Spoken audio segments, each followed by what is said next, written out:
Hiki ni kipimo cha mtu ambaye anakupenda kweli. Mtu ambaye anakupenda kweli, hiki ndio kipimo chake, mtu wa Mungu. Bwana asifiwe sana.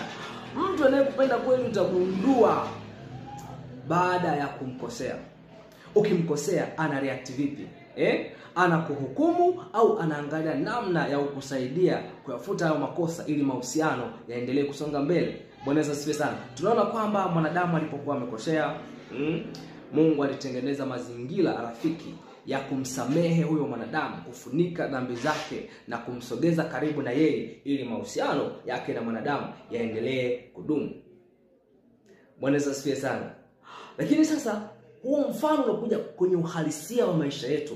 Mtu yoyote yule ambaye anakupenda, my dear, ukikosea huwa anaangalia namna nzuri ya kufunika dhambi zako na makosa yako ili mahusiano yako na yeye yaendelee. Lakini mtu ambaye hakupendi, anaigiza tu kukupenda, anakupenda tu kwa maneno na sio kwa vitendo, huwa anakutafutia gap, anakutafutia nafasi ya wewe na yeye mgombane, mtengane, msikae karibu kabisa. Ushawahi kuona kwa mfano mwanaume amemchoka mwanamke au mwanamke amemchoka mume wake, huwa anamtafutia visababu, yani hata kama kisababu akieleweki, ili mradi tu waachane. Hivyo ndivyo ambavyo huwa anakuwa mtu ambaye hana upendo kwako. Ukimkosea kosa dogo tu, utaona reaction yake, atakuhukumu, atakulaumu, atatengeneza mazingira ya wewe kuonekana kama vile hauna maana, haufai tena, yani ni mtu mbaya. Kwa ukishagundua hicho, kwa mfano wote ule, umemkosea kwa namna yote ile, kwa sababu wakati mwingine tunakosea sio kwa makusudi, ni kwa bahati mbaya. Wakati mwingine tunashindwa kusaidiana sio kwa makusudi, ni kwa bahati mbaya. Wakati mwingine mtu anataka kitu ambacho kwa wakati huo una uwezo wa kutimiza, lakini kwa sababu umeshindwa, anakuona kwamba wewe ni mtu mbaya, ni mtu ambaye haufai.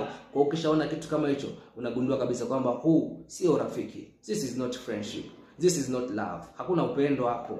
Hapo ni kuigiziana tu, ni kupotezana muda, ni kudanganyana. Kuna upendo. Upendo huko namna hiyo. Mungu alikuja kufunika, na Biblia inasema wazi kwamba wingi, upendo ufunika wingi wa dhambi. Maana hata kama dhambi zikiwa nyingi kiasi gani, upendo huwa unafunika wingi wa dhambi, na dhambi inapotea, inakosa nafasi. Na ndio kitu ambacho Yesu amekifanya. Na hata kwenye maisha yetu pia tukishakuwa na upendo, ndio maana kanisa la Mungu limeagizwa kuwa na upendo, ili kupitia huo upendo wale wenye madhaifu ambao wamekosea waweze kusaidiwa ili nao pia waweze kuimarika na waweze kuwa watakatifu kama ambavyo Baba yetu wa mbinguni naye ni mtakatifu. Bwana asifiwe sana. Kwa hiyo tunaweza tukaona kwamba sasa hapo mpaka hapo umeshagundua tayari kwamba upendo unastiri wingi wa dhambi. Kwa hiyo ili ujue kama mtu wako anakupenda, watu ambao uko nao wanakupenda kweli au wakuheshimu, ni pale ambapo umekosea. Ukikosea utagundua kwamba wanakupenda.